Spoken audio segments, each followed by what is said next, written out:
কথায় আছে পিপিলিকার পাখাবারে মরিবার তরে। আপনারা দেখছেন, চোখ মেলে দেখছেন, মন খুলে দেখছেন যে ইসরায়েলে আগুনে কিভাবে পুড়ছে, ইসরায়েলের দাবানলের আগুনে কিভাবে দাউ দাউ করে পুড়ছে। আর আগুন কিন্তু জেরুজালেম পর্যন্ত পৌঁছে গিয়েছে। এই কিছুদিন আগেও কিন্তু আমরা প্রহর গুনছিলাম যে কবে নাগাদ শেষ হবে, কবে শেষ হবে।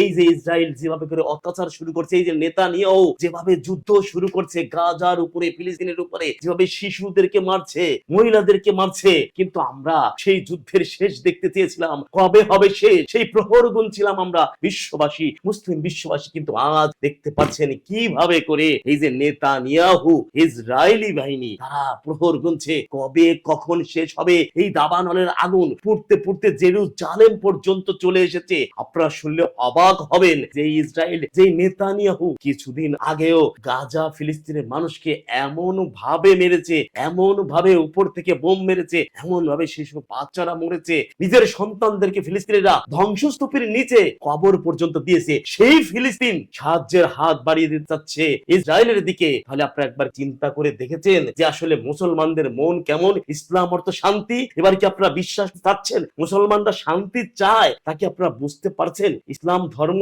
শান্তি চায়, শুধু একটা দেশে শান্তি চায় না, গোটা বিশ্বে শান্তি চায়। সবাই শান্তিতে থাকুক, সবাই ভালো থাকুক, এটাই মুসলমানদের চাওয়া। এই জিনিসটাই নেতানিয়াহু বুঝতে পারে নাই। আপনারা কি বুঝতে পারছেন? যারা শরণার্থী হয়ে এসেছিল ওই দেশে, তারা এই রাজত্ব কায়েম করতে গেল, কিন্তু আল্লাহ তাআলা ছাড় দেয়, ছেড়ে দেয় না। এই কথা তো নেতানিয়াহু ভুলে গিয়েছে। আরে কাঁচা খুলতে দেরি আছে, কপাল পুড়তে দেরি নেই। নেতানিয়াহুর কপাল যেভাবে পুড়তেছে, এই পোড়ার শেষ কোথায়, এই আগুনের শেষ কোথায়, তা কিন্তু আমরা কেউ জানি না।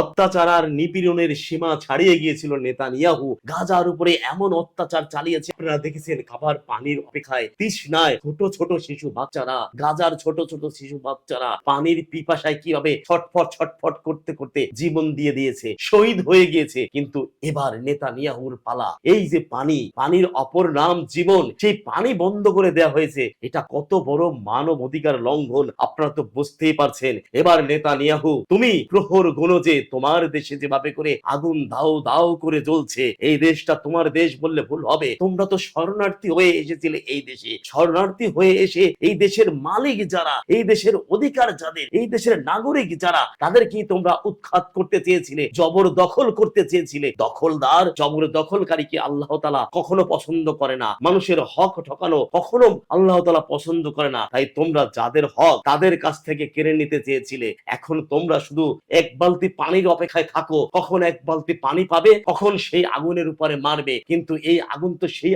আগুন না যে এক বালতি দুই বালতি পানি মারলে এই আগুন নিভে যাবে। এই আগুন প্রকৃতির খেলা, এই আগুন উপরওয়ালার খেলা, এই আগুন উপরওয়ালার গজব। তোমরা উপরওয়ালার গজবকে বাঁচতে চাইলে এখনো তওবা করো, তওবা করে এখনো গাজাবাসীর কাছে, ফিলিস্তিনবাসীর কাছে তোমরা ক্ষমা চাও। তারা ঝড়ের মতো কমেন্ট করতে থাকেন যে এই আগুন কবে নাগাদ নিভবে। এই আগুনের নিভানো কি আপনারা দেখতে চান, নাকি নেতানিয়াহুকে এইভাবে জ্বলতে পুড়তে দেখতে চান? কি চান আপনারা? ঝড়ের মতো শুধু কমেন্ট করেন আর কমেন্ট করেন।